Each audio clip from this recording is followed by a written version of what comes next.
Bonsoir Sonia Mabrouk. Bonsoir Sébastien, bonsoir à tous. Votre invité ce soir est un ancien conseiller de Nicolas Sarkozy, Henri Guénaud. Il a aussi été député, il publie chez Odile Jacob ce livre, Ils veulent tuer l'Occident. Bonsoir Henri Guénaud. Bonsoir. Le grand débat national s'achève. Il a été beaucoup question de justice sociale, fiscale, de pouvoir d'achat. Ce sont bien sûr des sujets importants, mais est-ce que vous regrettez que des notions comme la République ou la nation n'aient pas été davantage mises en avant ? Oui, mais je regrette surtout le principe même du grand débat qui n'est pas une méthode de gouvernement, et surtout dans des périodes de crise. D'abord, ça ne reflète que l'opinion est encore synthétisée de ceux qui ont participé, qui ne sont déjà pas ceux qui occupent les ronds-points. Enfin, la sociologie est très très différente entre les deux, et qui ne sont pas un échantillon représentatif de la population. On peut pas gouverner en demandant aux gens ce qu'ils ont envie que l'on fasse. C'est pas possible. C'est pas un pni permanent. La démocratie. Certes, mais quand ces mêmes gens, ces mêmes citoyens vous ont dit, à vous aussi d'ailleurs, qu'on les a pas écoutés pendant des années, qu'on n'a pas fait attention à eux, que c'était la France des invisibles. Oui, ils ont raison. Ils ont raison, mais on ne répond pas à cette question de cette façon. Comment le gouvernement maintenant va sortir de ce grand débat? Qu'auriez-vous conseillé, puisque vous avez été conseiller à la présidence, qu'auriez-vous conseillé à un président qui connaît une telle crise? D'abord, il faut jamais attendre que la crise prenne cette ampleur. C'est-à-dire que l'art de gouverner, c'est d'abord l'art de savoir jusqu'où on ne doit pas aller. Pourquoi? Parce que il y a toujours une limite au-delà de laquelle vous n'obtenez plus non seulement l'adhésion, mais le consentement de tout ou partie de la population. Et quand vous n'avez plus le consentement d'une partie, fût-elle très minoritaire, la société se désintègre, vous ne pouvez plus gouverner. Il faut que ceux qui sont minoritaires acceptent la loi de la majorité. Donc vous êtes en train de nous dire que pour la suite et le reste du quinquennat, ce qui est en jeu aussi, c'est la capacité à gouverner d'Emmanuel Macron. C'est-à-dire le cœur même de ce qu'est l'État. Oui, je pense que ça dépasse d'ailleurs l'attitude du gouvernement. Il n'aurait pas dû, à mon sens, attendre pour répondre à la revendication qui était quand même au début celle d'une simple taxe sur l'essence, qui était une sorte de goutte d'eau qui faisait déborder le vase. Mais au-delà de ça, nous sommes confrontés à une société qui, en France comme d'ailleurs dans toutes les autres sociétés occidentales, est en train de se désintégrer. C'est pas mai 68. En mai 68, la société, elle était solide. Il y avait de la croissance, du plein emploi, n'était pas divisée, la société n'était pas fracturée. Aujourd'hui, on se trouve dans une société qui a trop souffert depuis 40 ans. Et il arrive toujours un moment où une société qui souffre trop n'en peut plus, et où une partie des gens commencent à faire sécession. C'est ce qui nous arrive. C'est ce qui nous arrive, et les citoyens demandent, au-delà du pouvoir d'achat, ils demandent du pouvoir d'espérer. C'est ce que vous dites dans votre livre. Ils demandent également une forme de transcendance. C'est quoi la transcendance, Henri Guénaud? Alors, la transcendance, c'est un mot compliqué pour dire quelque chose qui est un des héritages propres de la civilisation occidentale. La transcendance, c'est arrivé le jour où l'homme qui deviendra l'homme occidental, mais qui au début à la fois le grec de Platon où le juif de la Bible décide que Dieu n'est pas dans la nature, que la nature n'est pas Dieu, mais que Dieu est en dehors, c'est quelque chose d'autre. Alors pour Platon, pour le philosophe, ce sont les idées qui sont au-delà de la nature. Et ça, c'est rentré en concurrence avec ce qui est le propre de beaucoup de sociétés ou de civilisations, dans lequel Dieu est dans la nature, dans lequel les idées viennent de la nature. Tandis que dans la transcendance, les idées, elles viennent d'au-delà de la nature, de notre imagination, voilà de notre intelligence. Vous dites que ces notions sont importantes, civilisation, culture, transcendance, ce sont nos racines morales et intellectuelles. Vous pensez qu'il y a une forme de tabou sur ce sujet? On n'ose pas les aborder et les citer, notamment même dans des discours présidentiels. Mais avant, quand vous étiez plume, vous les citiez, ces notions? Oui, alors je ne citais pas la transcendance ou l'immanence dans les discours politiques, mais ça en tout cas, c'est quand même sous la plume. C'est quelque chose auquel les responsables politiques, les hommes d'État, mais sans doute aussi tous ceux qui ont une part de responsabilité dans la société devraient avoir réfléchi, parce que même si tout ça nous semble très loin de nos préoccupations quotidiennes, en réalité, ça détermine beaucoup de ce que nous faisons individuellement et collectivement.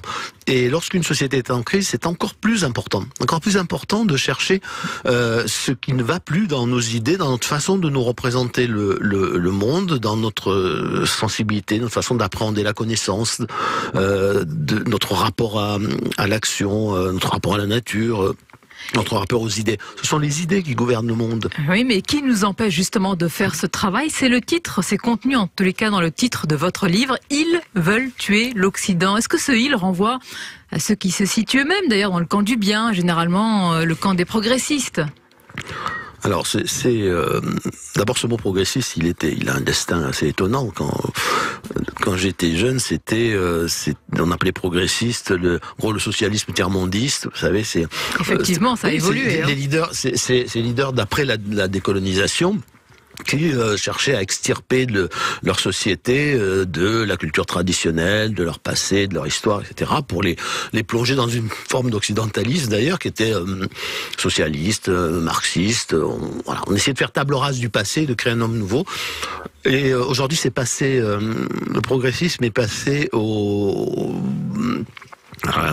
je sais pas, au centre droit, aux sociolibéraux, ou aux ultralibéraux, comme on voudra, et tout ce conformisme qui nous domine. Mais il a la même racine, c'est-à-dire toujours cette idée qu'on rentre dans un monde nouveau avec un homme nouveau. Attendez, le progressisme est un conformisme, c'est-à-dire qu'à l'inverse, dans l'autre camp, les nationalismes, les populismes seraient finalement le camp à l'inverse du conformisme. Oui, le monde n'est pas divisé en deux camps. L'envers du progressisme, c'est pas le nationalisme ou le populisme. Il y a bien d'autres façons de s'opposer au progressisme, mais ce qui est certain, c'est que le progressisme a en tête l'idée d'un homme nouveau dans un monde nouveau, c'est-à-dire que le passé ne sert plus à rien, oui.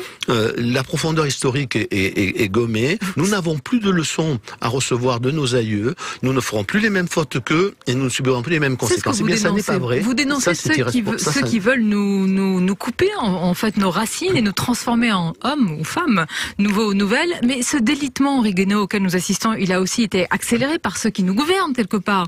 Moi, je ne veux pas pointer les responsabilités des présidents ou des conseils, mais quand même, vous dénoncez une situation à laquelle ceux que vous avez conseillés ont contribué.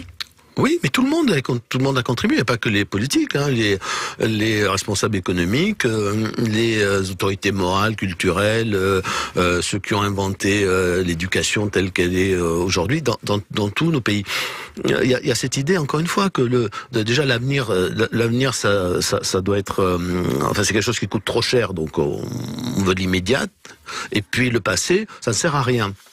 C'est encore une fois, c'est cette idée auquel se sont ralliées toutes les élites intellectuelles, morales, économiques, politiques, occidentales, et que finalement nous avons tous laissé faire.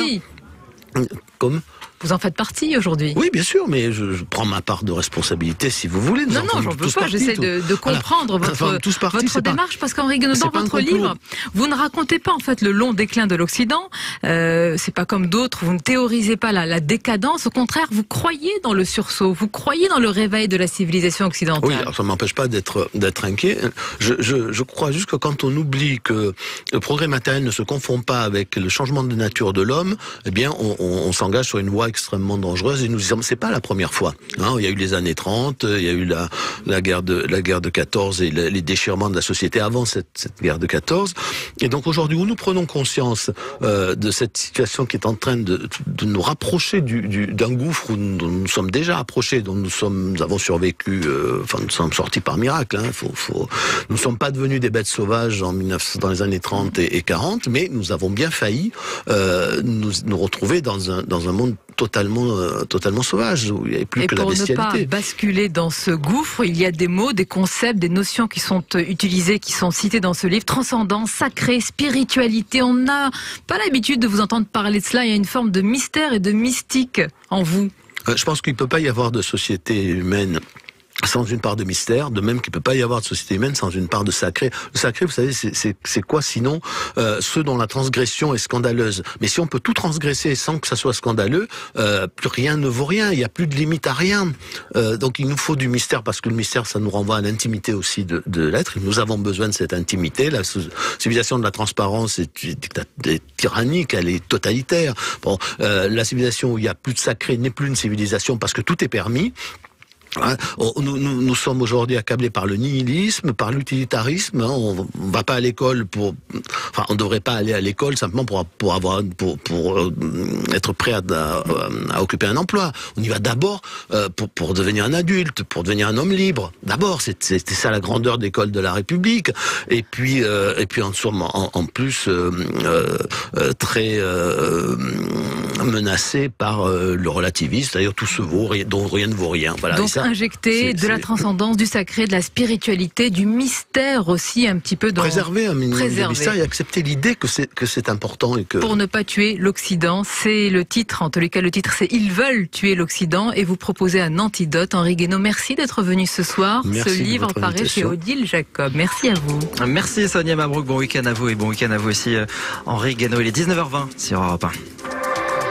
17h, 20h. Sébastien.